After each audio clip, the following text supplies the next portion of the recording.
patience is a virtue. Patience is something that we as Christians, can I meddle for a second? We know how to praise God, right? All Christians know how to pray. Christians know how to serve. We perhaps even know how to be thoughtful to those who are less fortunate. But what I've noticed is Christians have a hard time with patience. I wonder why Christians have a hard time with patience. Perhaps maybe what the prophet argues here in the text is that when God goes silent, he leaves too much room for us to make up our own rules.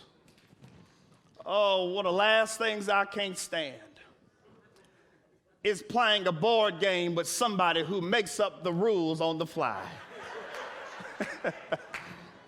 Every time Kai comes home with a new game from school, the rules change when he's about to lose. The rules change. He goes silent. He forgets what he had already told me because he saw and he sees that he's about to fail. What Christians do when it feels like God will not show up when we want God to show up, we will start revising the rules to make ourselves think that God told me this. I just heard from the Lord and the Lord told me I've got to. You're crazy behind ain't heard from the Lord. You just got impatient. You don't want to wait on God anymore. And so what you do is spiritualize your own desire and your own exception to do what we want to do because we're tired of waiting on God. Preach, Pastor Brian, I'm doing the best I can.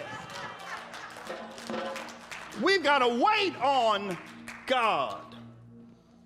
But what we're waiting on is what God has promised to get us out of, it's right here in the text, the tight space that we're in. And oftentimes that's the challenge.